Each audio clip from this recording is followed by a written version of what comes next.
The farm owner laughed loudly as he said, "I'll give you the ranch if you tame the wild horse," while the humble boy, alone and barefoot, lowered his head in front of everyone. But when the boy approached, the animal rejected. For years, something unexpected happened, and the horse reacted as if it recognized him. The men's smiles disappeared, the boy trembled, and the entire corral fell into absolute silence. Subscribe to the channel, leave a like, and comment where you're watching from, because now I'm going to tell you everything. The afternoon sun was hot on the back of Wyatt McCade's neck. He leaned on the wooden fence, watching his men try to move the new calves into the next pasture. It was slow work. "Charlie, if you get any slower, winter will be here before those calves are," Wyatt shouted, his voice a deep rumble. The men laughed. A young hand named Joe tipped his hat back. "Well, boss, maybe we're just waiting for you to show us how it's done," Wyatt snorted. "I'm 60 years old, boy. My showing off days are over." He looked across the yard, past the big red barn, to the small separate corral. Inside, a shadow moved. It was the horse. Midnight. A wave of old frustration washed over him. "Unlike that devil over there. Still owns this place more than I do." All the men turned to look. The black horse stood perfectly still, its head high, watching them. It was like a statue of pure night. "Nobody owns midnight," Charlie said quietly. "That horse just allows us to feed him." Wyatt was about to make another joke when he saw something else, a small figure by the main gate, a child. "Who's that?" he said, his joking mood gone. Everyone turned. It was a boy. He was skinny. His clothes were too big. He wore a faded blue hat that looked like a flat pancake on his head, and he had no shoes on his feet. The boy wasn't looking at them. He was staring hard at the black horse. Wyatt pushed himself off the fence and walked over. His boots kicked up little clouds of dust. The boy didn't move as Wyatt got closer. "You lost, kid?" Wyatt asked, his voice not unkind, just loud. The boy jumped, finally noticing the man. His eyes were wide. He said nothing. "I said, are you lost? Where's your mom and dad?" The boy shook his head slowly. He didn't speak. Joe and the other ranch hands wandered over, curious. The boy looked at the circle of tall, dusty men around him. He seemed to get even smaller. "Cat got your tongue?" Joe said, smiling. Wyatt looked the boy up and down. The bare feet, the strange hat, the way he kept looking back at midnight. An idea popped into his head. It was a mean idea, but it would be funny. His men had been working hard. They could use a laugh. He put his hands on his hips and grinned at his crew. "You know what? I think I know what this is." He turned his grin down to the boy. "You came to see the famous horse, didn't you? The one nobody can ride." The boy's cheeks turned a little pink. He gave one tiny nod. Wyatt laughed a big, booming laugh. He spread his arms wide, taking in all the land around them. The grassy hills, the big barn, the house on the hill. "Tell you what, kid, I'm a man of my word. You see that horse?" He pointed a thick finger at Midnight. "You tame that horse. You get him to let you ride him, just once, and I will give you this whole ranch, every single acre, the house, the barns, the cows, all of it." The silence broke. The ranch hands roared with laughter. It was the funniest thing they'd heard all year. Joe slapped his knee. Charlie shook his head, still chuckling. The boy, Eli, just stood there. His face went from pink to deep red. His eyes stung. He felt like a bug they were all looking at. He felt like nothing. The laughter went on for a long time. Then, Eli moved. He didn't run away. He turned and walked with slow, deliberate steps away from the laughing men. He walked straight toward the small corral where Midnight lived. The laughter sputtered out. Joe's smile vanished. "Hey, kid, don't." Wyatt held up a hand, his own smile fading into confusion. "Let him be. He'll get scared." But Eli didn't get scared. He reached the heavy wooden gate. He struggled with the metal latch for a second, then lifted it. The gate swung open with a creak. He stepped inside and closed the gate behind him. Now, there was no sound at all. Not a laugh, not a whisper. The ranch hands held their breath. Midnight had seen the boy enter. The great horse stopped its pacing. It turned its powerful neck and looked straight at Eli. Its ears were forward, curious, not flat back in anger. Eli stood in the center of the dusty corral. His heart was beating so hard he thought it might jump out of his chest. He was shaking. He looked at the horse, and he didn't see a devil. He saw an animal that was alone, just like him. He didn't know what to do. So he just stood there, and he waited. Midnight took one step forward. The dirt was silent under its hoof, then another step. No one in the world moved. The horse walked calmly, slowly, right up to the small boy. It lowered its mighty head. Its dark, intelligent eye looked into Eli's. Eli slowly lifted his hand. His palm was open and facing up. Midnight sniffed his fingers. Then, it pressed its soft, warm nose into the center of Eli's palm. It let out a soft, quiet breath, a sound that was almost a sigh. Tears filled Eli's eyes. He didn't know why. He lifted his other hand and gently touched the side of the horse's neck. The hair was smooth and strong. He wasn't shaking anymore. Wyatt McCade stood frozen at the fence. All the laughter was gone from his body, leaving a cold, hollow feeling. His joke, his big, funny joke, was now a real thing happening in front of him. And he was a man who always kept his word. The silence in the corral was heavy and full. It was broken by the soft sound of the horse breathing and the distant cry of a hawk. Wyatt McCade finally moved. He unclenched his hands from the top fence rail. "Joe," he said, his voice rough, "take the men back to the barn. Finish with those calves." No one argued. The ranch hands walked away slowly, looking back over their shoulders at the boy and the horse in the small corral. Wyatt waited until they were gone. Then he lifted the latch and stepped inside. The moment his boot touched the dirt, Midnight's head shot up. The horse took 2 quick steps back, putting itself between Wyatt and the boy. A low warning sound came from its throat. Wyatt stopped, holding his hands up. "Easy now, easy." Eli looked from the horse to the man. He placed his small hand on Midnight's neck. "It's okay," he whispered, so quiet Wyatt almost didn't hear it. At the sound of the boy's voice, the horse relaxed, just a little. Its ears stayed pointed at Wyatt. "Son," Wyatt began. He cleared his throat. "That was something. But you need to come out of here now." Eli didn't move. "You said—" "I know what I said," Wyatt interrupted, his voice louder than he meant it to be. He took a deep breath. "I know exactly what I said, but that was a joke. I was making a joke for my men. You understand? A joke." The boy's big eyes watched him. He didn't look like he understood jokes. "It wasn't a real offer," Wyatt tried to explain. "People say things like that. They don't mean them." Eli's hand stayed on Midnight's neck. His other hand went up and touched the brim of his faded blue beret. He looked down at his dirty feet. "Oh," he said. That one small word made Wyatt feel worse than any argument could have. He felt like a bully. He walked a few steps closer, careful and slow. Midnight watched him but let him come. "What's your name, kid?" "Eli." "Where are your people, Eli?" "Don't have any." "You have to have somebody. A mom? A dad?" "Mom's gone," Eli said. He didn't look up. "Gone where?" "Just gone." Eli finally looked at him. "I was in a home in Billings with lots of other kids. I left." Wyatt rubbed his face with his rough hand. A runaway. A 9-year-old runaway with no shoes who talked to wild horses. This was a problem he did not need. "I can't give you my ranch, Eli. My life's work. It's not—" It was just words. He struggled to find the right thing to say. "But I am a man of my word, even when my word is stupid." Eli just waited. "So, here is a new deal," Wyatt said, the idea forming as he spoke. "You can stay here for the summer. You get a bed in the bunkhouse and food. You can be with that horse every day." Eli's eyes lifted, a flicker of hope in them. "But," Wyatt continued, holding up a finger, "if by the end of the summer you can do what I said, if you can ride Midnight, actually ride him, in front of me and everyone, then we will talk about this ranch again, for real." "And if I can't," Eli asked, "then you leave. You go back to where you're supposed to be and you don't come back. Do we have a deal?" Eli didn't hesitate. He nodded. "Yes." "You're sure? This horse, he's not like others. What happened today might not happen again." "It will," Eli said softly. He wasn't being boastful. He said it like it was a simple fact, like saying the sky was blue. Wyatt didn't know what to say to that. "All right then, come on, let's get you settled." Eli gave Midnight one last pat and whispered something into its ear. Then he walked past Wyatt, out of the corral.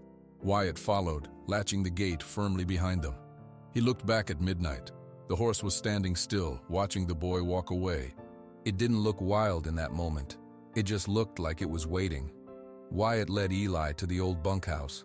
It was mostly empty now, just used for storage. He pointed to a small room in the back with a narrow bed.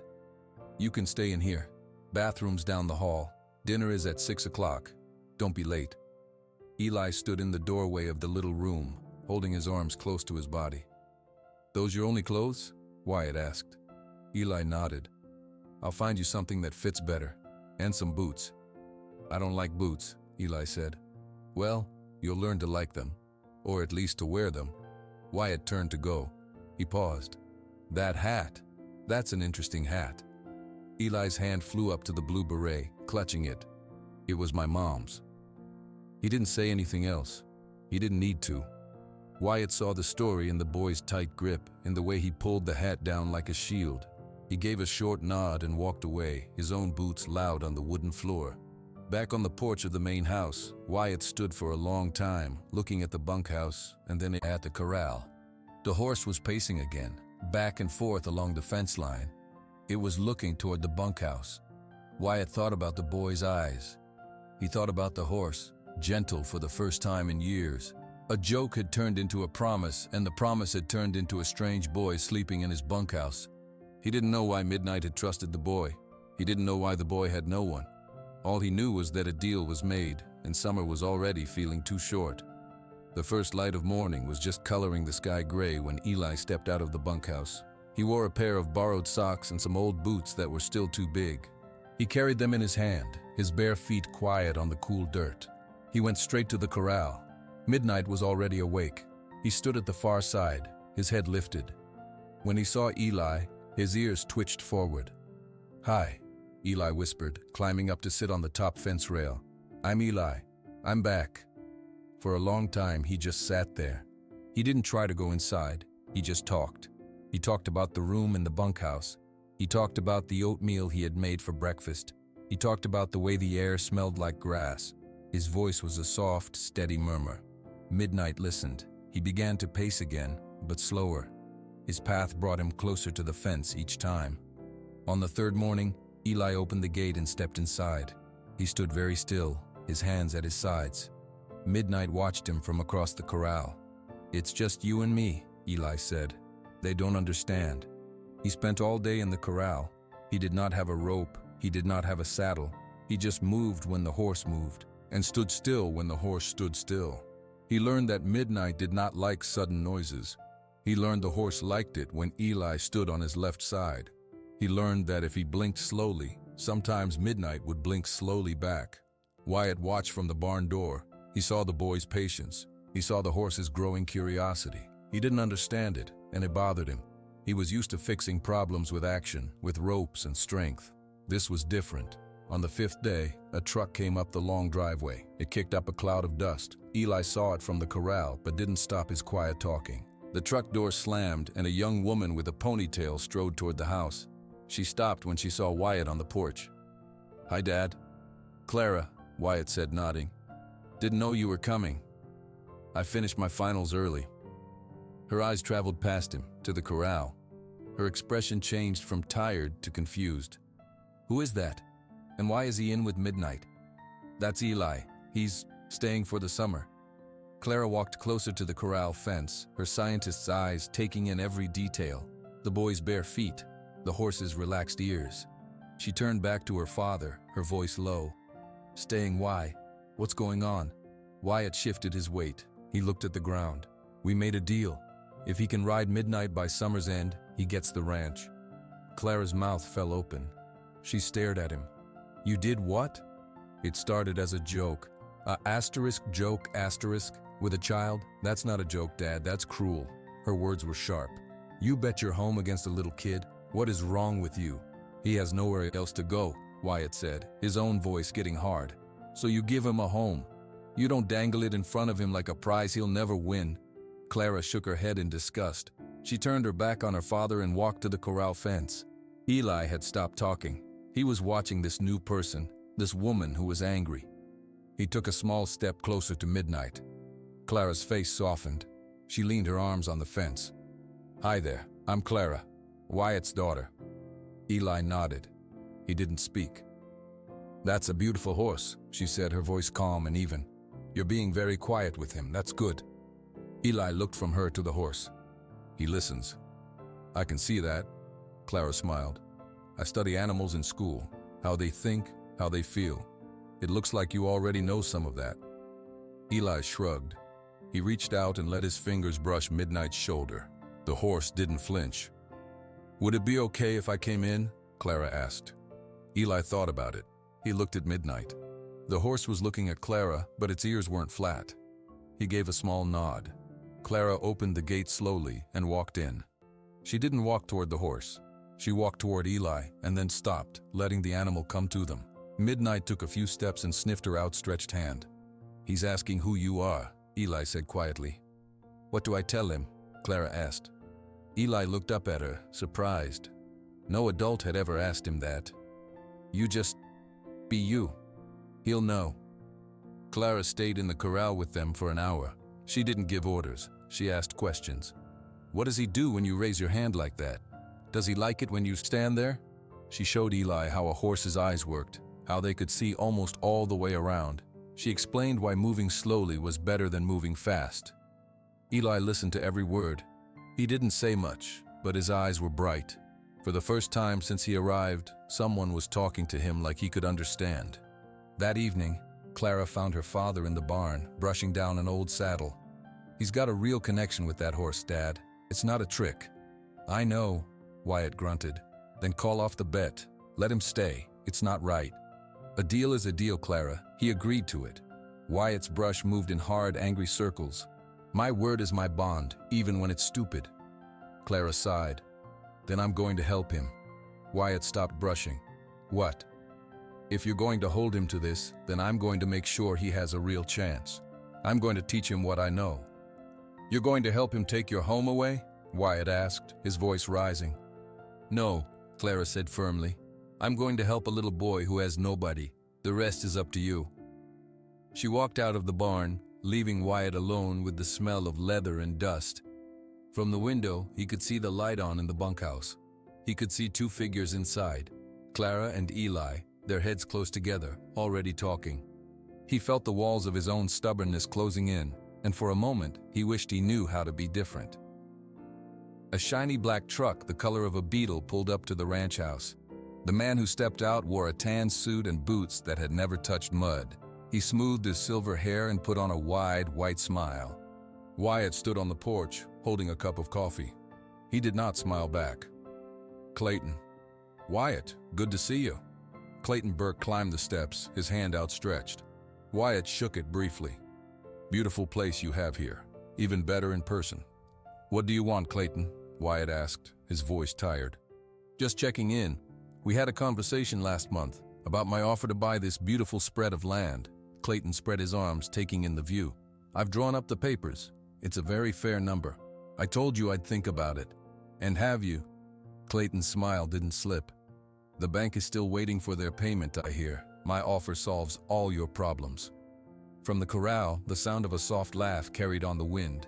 Clayton turned. He saw the small boy in the big corral with the legendary black horse. The horse was following the boy, step for step, like they were playing a game.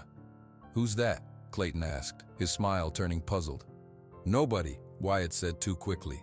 Doesn't look like nobody. Clayton's eyes were sharp. He watched as the boy stopped and the horse lowered its head to nudge his shoulder. I thought that beast wasn't safe to be near. Things change. Just then, Clara walked out of the barn carrying a bucket. She saw Clayton and her friendly expression hardened.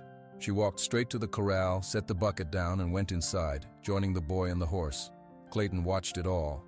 Seems very domestic. He turned back to Wyatt, his voice lower. Listen, Wyatt. My investors are getting impatient. We want to break ground on the Sundown Vista vacation homes before the snow falls. We need an answer. Soon. You'll get one, Wyatt grumbled. Now, if you don't mind, I've got work. Clayton kept his smile plastered on. Of course. I'll see myself out. He walked back to his truck, but he didn't leave. He drove slowly down the long driveway and parked just outside the main gate, hidden by a cluster of trees. He watched through a small pair of binoculars for over an hour. He saw the girl teaching the boy. He saw the horse, calm and willing. He saw the old rancher watching them, his face a mix of pride and worry. A cold feeling settled in Clayton's stomach. This was a problem, a sentimental problem. If that boy could really ride that horse, Wyatt might be fool enough to give him the ranch, or at least to keep it. His whole deal would collapse. That evening, Clayton sat in an expensive restaurant in the nearby town. He picked at his food, thinking. A waitress refilled his water. "You look troubled, Mr. Burke," she said. "Just business," he said, flashing her his practiced smile. "Sometimes you have to remove an obstacle to make progress." Later that night, when the moon was a thin sliver in the sky, a different car, dark and quiet, crept up the back road toward the sundown ranch. It stopped far from the house. One man got out. He wore dark clothes and carried a heavy tool in his hand. He moved like a shadow toward the back corral, the one that held a single black horse. The horse was asleep, standing still in the middle of the pen. The man went to the section of fence closest to the open wilderness. He looked around, saw no one, and lifted his tool. The sound of metal cutting through wire was sharp and loud in the sleeping night. Midnight's head jerked up. His eyes were wide and white in the darkness. The man cut a second wire, and a third, making a hole big enough for a horse to walk through. Then he turned and ran back to his car, its engine a soft purr as it disappeared. Midnight trotted to the broken fence. He sniffed the air. He smelled freedom. He smelled the wild mountains. He looked back once toward the quiet bunkhouse. Then, with a powerful leap, he jumped through the gap and vanished into the deep, dark hills. Eli woke up just as the sun was starting to lighten the sky. He always woke up early to see midnight first thing. He pulled on his oversized boots and hurried outside, his heart light. He ran to the corral. He stopped. The gate was closed, but the fence on the far side was torn open, wires curling back like broken fingers. The corral was empty. Eli stood frozen. He blinked, thinking his eyes were lying. He ran to the opening, his boots clumsy. He looked out at the endless hills and forests. There was no sign of a big black horse anywhere. "Midnight?" he called, his voice small. "Midnight." Only the wind answered. A terrible, empty feeling opened up inside Eli's chest. It was the same feeling he had when they told him his mom was gone. It was the feeling of being left behind. He fell to his knees in the dirt by the broken fence, the big boots awkward around his ankles. He didn't cry out loud. He just wrapped his arms around himself and shook, staring at the empty space where his friend was supposed to be. The sound of the screen door slamming made Eli look up. Clara was running toward him, her face pale. Wyatt was right behind her, moving fast. "Eli, what happened?" Clara skidded to a stop, looking at the torn fence. Eli couldn't form words. He just pointed at the hole, then at the empty hills. Wyatt examined the cut wires. His jaw was tight. This was done on purpose. These are clean cuts. He stood up, his eyes scanning the horizon. He could be miles away by now, or hurt. "We have to find him," Clara said, her voice firm. "I'll get the men. We'll take the trucks and the horses. Fan out." Wyatt turned to go. No. The word was quiet, but it stopped them both. Eli was standing up now. He wiped his dirty face with his sleeve. His eyes were red, but they were clear. "What did you say, son?" Wyatt asked. "No trucks, no horses, no men." Eli's voice was shaky but sure. "He's scared. Loud noises and strangers will make him run farther, or hide." "He's right, Dad," Clara said softly. "Midnight will spook." "So, what's your plan then?" Wyatt asked, crossing his arms. Eli looked straight at him. "I'm going to find him, alone." Wyatt let out a short, disbelieving laugh. "You? A 9-year-old kid in those mountains? It's too dangerous. There are coyotes, uneven ground. You'll get lost." "I won't get lost. He's my friend." Eli said it with such simple certainty that Wyatt had no answer. Clara knelt down in front of Eli. "He's in my home territory now, the wild. Let me come with you. I know these hills. I can help." Eli thought about it. He trusted Clara. He gave one slow nod. "Okay, but just you." An hour later, they were ready. Clara carried a small backpack with water, a first aid kit, and some rope. Eli refused a backpack. He wore his big boots and his mother's beret. In his hands, he carried only a halter. Wyatt stood by his truck as they walked to the tree line. "You have until sundown, not a minute later. If you're not back by then, I'm coming in with every man I have, and I don't care if it spooks him to Wyoming." Eli just nodded and walked into the woods. The forest was quiet and thick. Clara let Eli lead. He didn't walk like he was guessing. He stopped often, looking at the ground, at broken twigs, at marks in the soft earth. "How do you know which way?" Clara whispered after a while. "He tells me," Eli said, pointing to a faint hoofprint in a patch of mud. They walked for hours. The sun rose high. Eli's small legs never slowed. He called out sometimes, not a shout, but a soft carrying whistle. "Hey, it's me." They came to a fast-moving stream. On the other side, the land rose sharply into rocky, steep hills. Clara put her hands on her hips. He could be anywhere up there. Eli stood at the water's edge, his brow furrowed. He wasn't looking at the hills. He was looking at the stream. Then he pointed. There, on the far bank in the soft mud, was a perfect, deep hoofprint. It pointed upstream into a narrow, dark ravine. The ravine was a deep cut in the mountain, filled with shadows. They had to climb over boulders to get into it. The air grew cool and damp. Then, they heard it. A weak, distressed sound. A horse's blow. Eli started to run, scrambling over rocks. Midnight! At the very end of the ravine, where the walls closed in, they found him. The big black horse was stuck up to his belly in thick black mud. He was trembling with effort, his sides heaving. Every time he tried to pull a leg free, the mud sucked him down deeper. "Oh no," Clara breathed. Eli didn't stop. He slid down the last rock and walked straight into the edge of the mud pit. It was cold and slimy. It swallowed his boots. "Eli, be careful," Clara called, unpacking the rope. "Hi," Eli said, his voice calm as he got closer. I'm here now." Midnight turned his head. A soft, pained noise came from him. He was exhausted. "We have to get him out," Clara said, tying the rope into a loop. "We can try to get this around his chest and pull." But Eli wasn't listening. He was digging. He sank to his knees in the muck and started pulling at the mud around Midnight's front leg with his bare hands. He dug like a small animal, throwing handfuls of wet earth aside. Clara watched for a second, then she understood. They had to free his legs first. She knelt beside Eli and started digging too. They dug for what felt like forever. Their hands were numb with cold. The mud stained their clothes and their skin. Eli talked the whole time, a steady stream of quiet words. "Almost there. You're okay. We're going home." Finally, with a deep, sucking sound, Midnight's front leg came free. The horse lurched forward, but his other legs were still trapped. Eli and Clara moved to the next one, digging even faster. When the last leg was free, Clara threw the rope around Midnight's chest. "Now, Eli, pull with me. Midnight, pull asterisk." They pulled on the rope. Midnight gave one great final heave. His powerful hind legs pushed, and he stumbled forward, out of the mud pit and onto solid ground. He stood there, trembling and covered in black slime, but he was free. Eli didn't hesitate. He walked over and threw his small, muddy arms around the horse's wet neck. He buried his face in the dark mane. Midnight lowered his head, resting it gently on the boy's shoulder. Clara watched, tears mixing with the mud on her own face. She had never seen such a thing. It took them a long time to walk back, with a tired horse and two exhausted people. The sun was low in the sky, painting everything orange when they finally stepped out of the trees and onto the ranch land. Wyatt was waiting right where they had left him, his arms crossed. He had been waiting all day. He saw the muddy, tired trio emerge from the woods. He saw the way the boy leaned against the horse for support.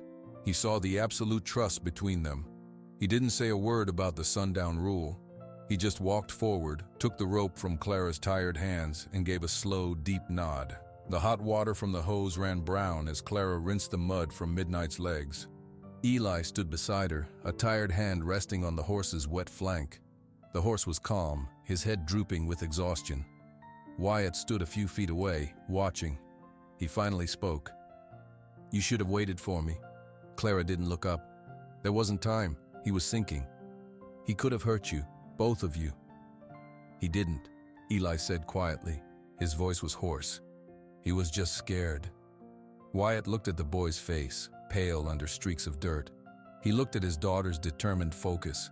He had spent the whole day pacing, imagining 100 bad endings.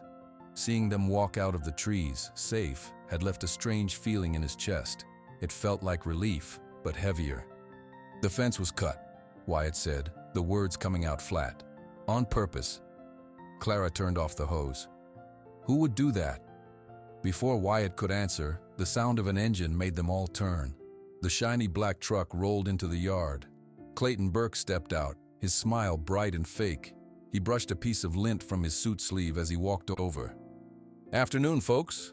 Heard you had a bit of excitement." His eyes landed on the wet, clean horse and the muddy boy.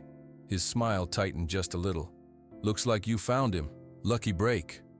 Wyatt took a step forward, putting himself between Clayton and the corral. "What do you want, Burke?" "Just following up, Wyatt. You've had a few days to think. My investors need a signature." He pulled a folded document from his inside pocket. "This is it, the final offer." Clara stood up, wiping her hands on her jeans. "He's not selling." Clayton's smile didn't reach his eyes. "Now, Clara, this is between businessmen." "It's between a businessman and my father," she shot back. "And he's not selling." Wyatt was quiet. He looked at the paper in Clayton's hand. He looked back at Eli, who was whispering to Midnight, his small hand stroking the horse's neck. He thought of the bank notice on his desk. He thought of his wife, Eleanor, and the dream they built. The words felt like gravel in his throat. "The deal's off, Clayton." The air went still. Clayton's pleasant mask slipped. "What did you say?" "I said no." Wyatt's voice grew stronger. "I'm not selling. Not to you. Not to anyone." Clayton stared at him. He slowly folded the paper and put it back in his pocket. He let out a low chuckle that had no humor in it. "You're making a big mistake, old man. You're broke, you're sentimental, and you're pinning your hopes on a filthy orphan and a crazy horse."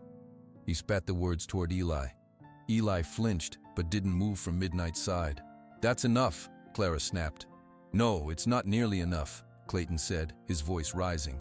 He took a step closer to Wyatt, his face red. "You think this is about land? It's about winning. I always win. I wanted this land years ago. I wanted that horse's mother too, a champion. You wouldn't sell her to me either." A cold knot formed in Wyatt's stomach. "What are you talking about?" Clayton's eyes were bright with a mean, old anger. "Midnight's mother, a beautiful mare.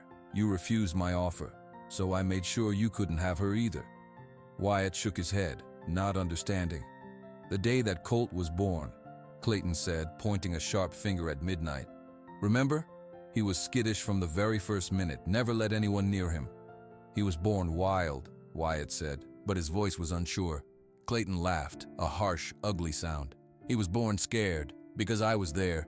You were in the house calling the vet. I was in the barn. I took a metal bucket and I slammed it right next to that newborn foal's head. The sound was so loud, so terrifying. It broke something in him, made him afraid of every human sound, every sudden move. I ruined your champion before he was a day old." The truth hit Wyatt like a physical blow. He remembered that day, the frantic call to the vet, the mother mare upset, the foal trembling and wild-eyed. He had thought it was a difficult birth. All these years, he had blamed the horse's nature or his own failing skill. It was sabotage, deliberate cruelty. Eli was staring at Clayton, his small face full of a deep, quiet understanding. He touched the blue beret on his head, then looked at Midnight. The horse was watching Clayton, its ears pinned flat back, a low rumble in its chest. Wyatt found his voice. It was a low, dangerous growl. "You did that?" "I did, and I'd do it again." Clayton's chest was puffed out. "You don't get to say no to me, McCade. I'll still get this land, one way or another." Wyatt took one long, slow step forward. He was a big man, and his anger made him seem even bigger. "Get off my property." Clayton held his ground for a second, but the look in Wyatt's eyes made him step back. "This isn't over. It is for you," Wyatt said. "If I ever see you near my land, near my family, or near that horse again, you will regret it. Now get in your fancy truck and get out of my sight." Clayton's face was a mottled purple. He looked from Wyatt to Clara to the boy and the horse. He saw a wall he could not charm or buy. He turned on his heel and marched to his truck, slamming the door so hard the whole vehicle shook. He sped down the driveway in a cloud of angry dust. No one spoke for a long minute. The only sound was Midnight's soft breathing. Clara broke the silence. "Dad, I'm so sorry." Wyatt didn't look at her. He was looking at Midnight. All these years of frustration, of thinking the horse was just broken. It had been a wound inflicted by a hateful man. He looked at Eli, who had reached out and laid a hand on the horse's nose, calming him. "He's not mean," Eli whispered, echoing his words from weeks ago. "He was just scared." Wyatt finally turned. His eyes were wet. He nodded, a hard, slow nod. He walked past them, his boots heavy on the dirt, and went into the house, closing the door softly behind him. He had to be alone with the weight of a betrayal that was years old and the new, fragile hope standing in his corral. The air in the valley began to cool at night. The green of the grass took on a drier, golden color. Summer was ending. Eli felt it in the morning chill and saw it in the way the sun set a little earlier each evening. Every day, he and Clara worked with Midnight. Now they worked in the big open round pen. Eli would stand on the fence, and Clara would lead Midnight around with a long, loose rope. "Just ask him to stop," Clara would say. "Don't pull. Just breathe out and say, 'Whoa.'" Eli would let out a long breath. "Whoa," and Midnight would stop. He would turn his head and look at Eli, waiting for the next thing. One afternoon, Wyatt walked out to the round pen. He carried something heavy over his shoulder. It was an old saddle, the leather worn soft and smooth. He hung it on the fence rail. Eli and Clara stopped what they were doing. They looked at him. Wyatt cleared his throat. He didn't look at them directly. "That's my first saddle. My wife, Eleanor. She bought it for me when we were just starting out." He ran a hand over the seat. "It's light. It's broken in. It won't feel so heavy on his back." He turned and walked away without another word. Clara looked at the saddle, then at Eli. She smiled. "He's trying to help." For the next week, they got Midnight used to the saddle. First, they just laid the blanket on his back, then the saddle without tightening it. Eli talked to him the whole time. "This is just a thing. It's not scary. See?" The day Eli cinched the strap for the first time, Midnight danced sideways, his eyes wide. Eli didn't let go of the strap. He kept his voice steady. "It's okay. It's just me." After a minute, the horse settled, his sides puffing out a big sigh. "Good," Clara said from the fence. "Now take it off. We'll do it again tomorrow." The real practice came next. Clara held Midnight while Eli put his foot in the stirrup. He didn't swing up. He just stood there, leaning his weight into it. Then he would step down. They did this 100 times. "It's about trust," Clara explained. "He has to trust that you getting on doesn't mean something bad will happen." One evening after dinner, Eli was in the barn, brushing Midnight down. Wyatt came in. He stood for a while, watching. "You're good with him," Wyatt said finally. Eli kept brushing. "He's my friend." "I can see that." Wyatt shifted his weight. "What Clayton said about what he did when Midnight was born, it explains a lot. It wasn't the horse's fault. It wasn't my fault. It was just meanness." Eli nodded. He understood meanness.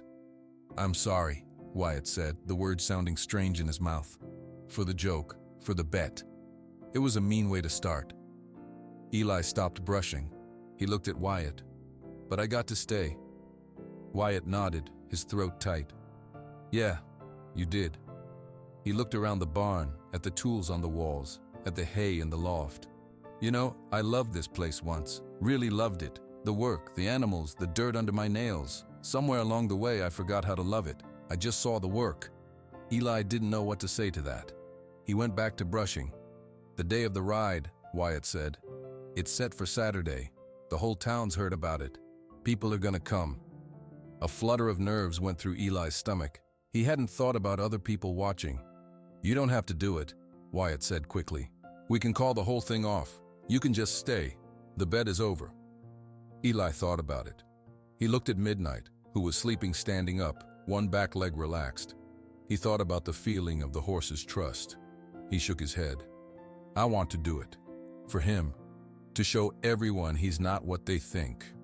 A slow, proud smile spread across Wyatt's weathered face. "All right then." Outside, hidden in the trees on the ridge overlooking the ranch, a man sat in a parked car. Clayton Burke watched through his binoculars. He saw the boy practicing in the round pen. He saw the old saddle. He saw the progress. His plan to scare the horse away had failed. His attempt to buy the land had failed. He lowered the binoculars, his face hard. The final ride was in 3 days. If the boy succeeded, his last chance was gone. He reached into the back seat and lifted a small cardboard box. He opened it. Inside were a dozen large red firecrackers. They were the kind that made a single tremendous bang. A loud noise, he whispered to himself, a nasty idea forming. That's what scared him in the first place. It's what will scare him again. He smiled. It wasn't a kind smile. It was the smile of a man who believed he could still win, no matter what he had to break. He would be in the crowd on Saturday. He would be watching, and he would make sure the boy's moment of triumph turned into a moment of terror. The morning of Saturday dawned clear and bright, but Eli felt a storm inside his stomach. He stood at the window of the bunkhouse and looked out. There were already cars and trucks parked along the driveway. People were walking toward the big corral, hundreds of people. A soft knock came at his door. Clara came in. She was wearing a clean shirt and her hair was neat. She smiled, but Eli could see she was nervous too. "You ready?" Eli shook his head. He was wearing the clothes Wyatt had given him, but on his head was his mother's faded blue beret. "That's okay," Clara said. "Being scared means it matters to you. Come on. Midnight is waiting for you." She led him to the barn. Midnight was in his stall, already brushed until his coat shone like dark water. He was calm. He nudged Eli's chest with his nose. "Hi," Eli whispered, resting his forehead against the horse. "It's just you and me." Wyatt appeared in the doorway of the barn. He was dressed in his best jeans and a clean hat. He looked serious. "It's time." The big corral was surrounded by people. They stood 3 deep along the fence. They were talking and laughing. But when Eli walked out of the barn leading Midnight, a hush fell over the crowd. All eyes were on the small boy and the tall black horse. Eli's heart was beating so loudly he was sure everyone could hear it. He led Midnight to the center of the corral. The gate was closed behind them. The world shrank to just this circle of dirt, the horse, and the wall of watching faces. Clara stood by the fence. She gave him a firm nod. Wyatt stood on the other side, his arms crossed tight over his chest. Eli took a deep breath. He put his left foot in the stirrup of the old saddle. He gathered the reins in his hands. He did not look at the crowd. He looked only at Midnight's neck, at the place where his hands would go. "Okay," he whispered. He pushed off the ground and swung his right leg over.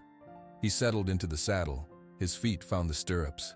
Midnight stood perfectly still. His ears flicked back, listening to the boy on his back. He let out a soft snort. No one in the crowd made a sound. Eli gently squeezed his legs. He made a soft clicking sound with his tongue. Midnight took 1 step forward, then another. He was walking, a calm, easy walk around the inside of the corral. A murmur of amazement went through the crowd. People leaned forward. Eli guided him into a slow trot.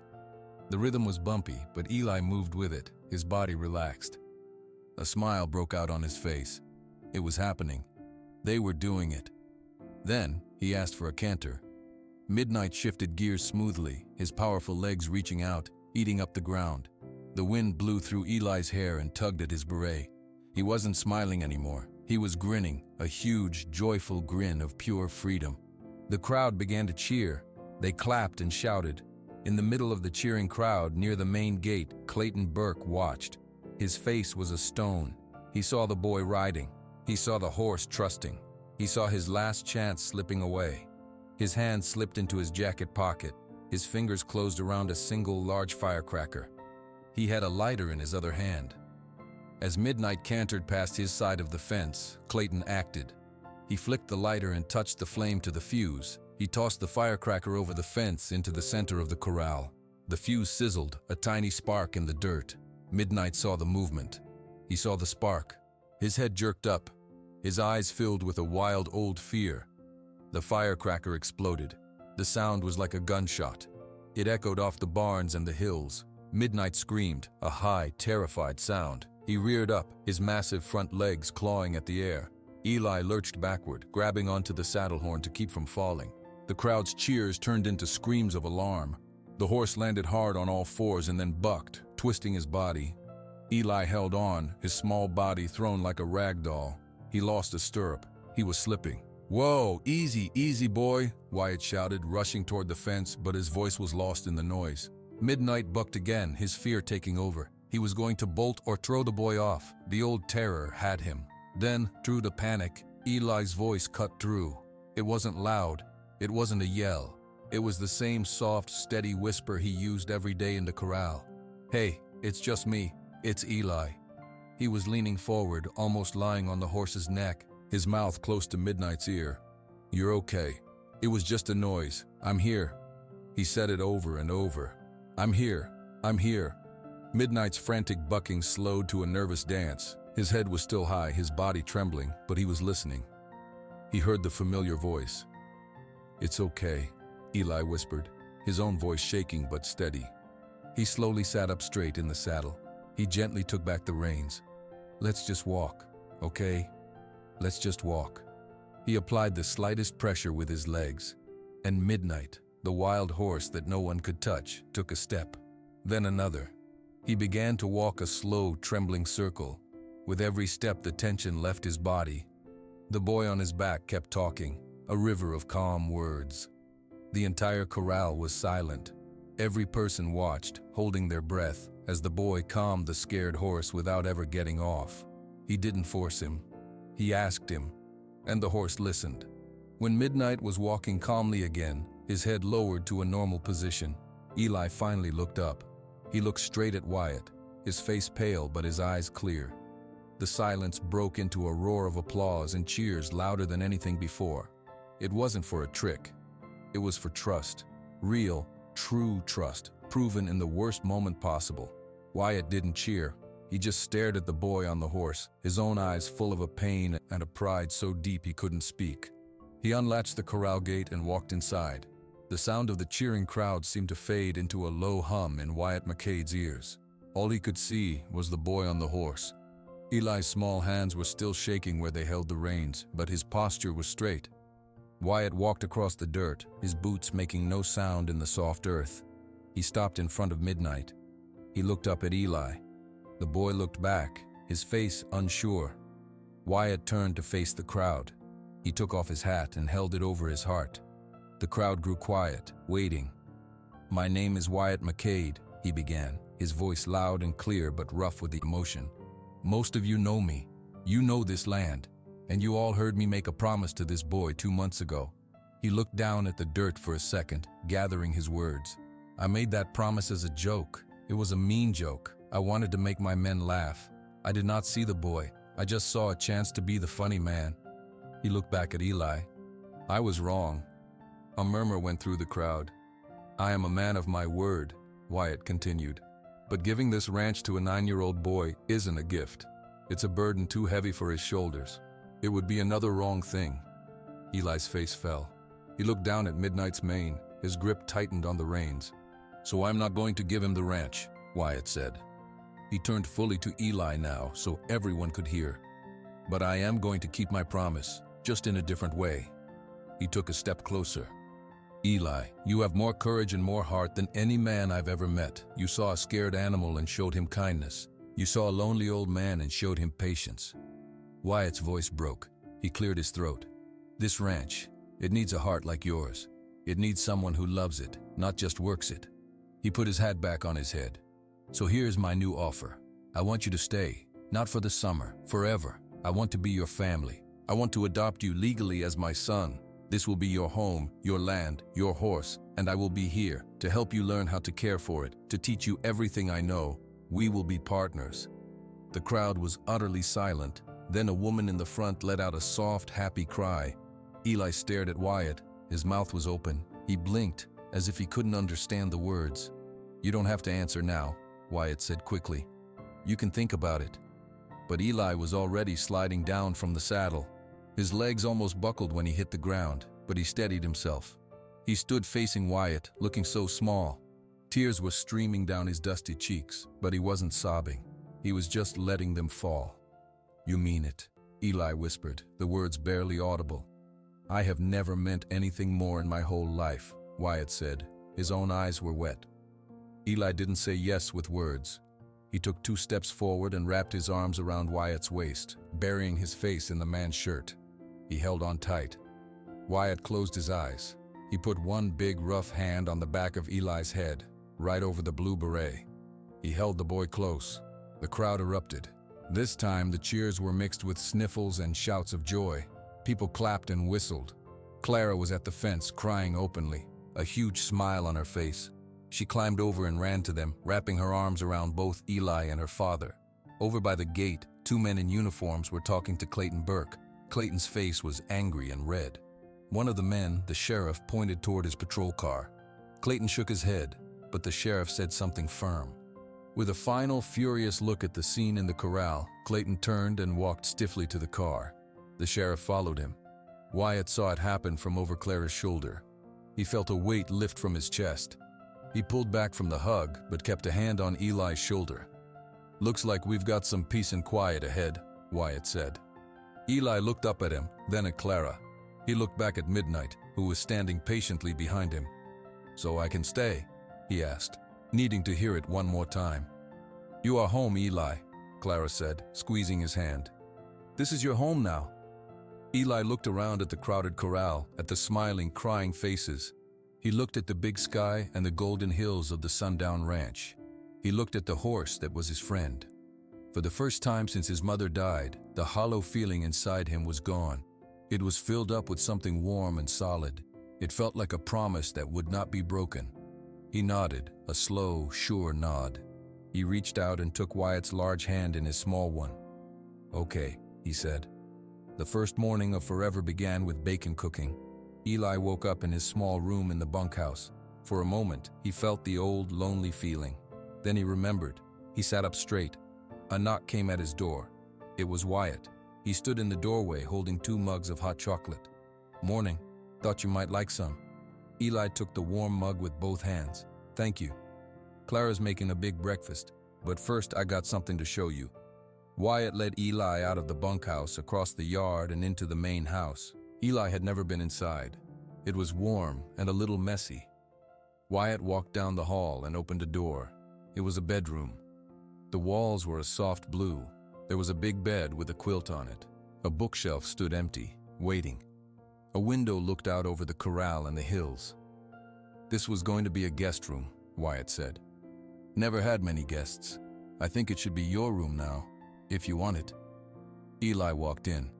He put his hand on the wooden bed frame. He looked out the window. He could see Midnight in his corral, eating breakfast. I can stay in the bunkhouse, Eli whispered. This is your home, Eli. Your room is in your home. Wyatt's voice was gentle. You can fix it up any way you like. Eli nodded, his throat too tight to speak. Later that morning, a car pulled up. A friendly-looking woman with a briefcase got out. Her name was Susan Miller. She was a lawyer from town. They all sat at the big kitchen table, Wyatt, Clara, and Eli. Susan opened her briefcase. Okay, this is the paperwork to start the adoption process. It means you, Wyatt, will become Eli's legal father. You will have all the rights and responsibilities of a parent. Eli, you will be a part of this family with the same last name if you choose. She spread out some papers. It will take a few months for the courts to make it final, but we can start today. Wyatt picked up a pen. He signed his name on several lines. He pushed the papers toward Eli. There's a line for you too, son. Right there. Eli looked at the line. He carefully took the pen. He signed his name, Eli. It looked small next to Wyatt's big signature. Good, Susan said, smiling. Now I also have the new deed for the ranch. She took out another paper. Wyatt, you asked me to add Eli's name to the land title. This means the Sundown Ranch is owned by Wyatt McCade and Eli McCade as partners. Wyatt signed this paper too. Then he handed the pen to Eli. Eli signed his new name, Eli McCade, right next to Wyatt's. After Susan left, the sheriff's truck came up the drive. Sheriff Hayes tipped his hat to them on the porch. Morning, Wyatt. Eli. Clara. He leaned against the railing. Just wanted to let you know, Clayton Burke packed up and left town last night. He got a call from his investors. They weren't happy about the firecracker stunt. or the sheriff talking to them. His deal here is deader than a doornail. I don't think you'll be seeing him again." "Thank you, Sheriff," Wyatt said, shaking his hand. "Don't thank me. Thank that boy of yours. He's the one who saved this place." The sheriff nodded at Eli and drove away. The days began to find a new rhythm. Eli moved his few things into the blue room. He put his mother's beret on the shelf. He and Wyatt ate breakfast together every morning. Clara helped Eli with school books she ordered, but the real learning happened outside. Wyatt showed Eli how to check a fence line. You look for loose wire, you look for broken posts, you fix it before it becomes a big problem. Eli listened.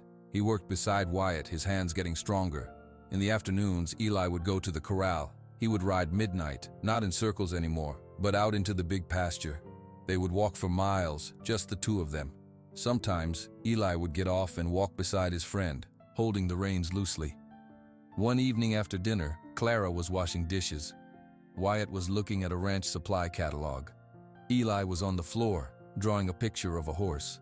Wyatt looked over at him. "You know, partner, we need to think about buying a new calf for the spring. What do you think?" Eli looked up. He thought seriously. "I think we should get two, so they aren't lonely." Wyatt nodded slowly. "Two it is," Clara smiled, drying a plate. Later, Eli went out to say goodnight to Midnight. The sky was full of stars.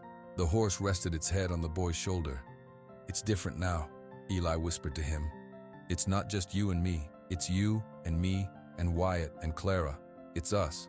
Midnight nudged him gently, as if he understood. Eli looked back at the house. The kitchen light was on. He could see Wyatt and Clara inside, talking. He could feel the quiet strength of the land around him. It wasn't a prize he had won. It was a home he had been given. It was a family he had found. He was not a visitor. He was not a runaway. He was Eli McCade, and he was home.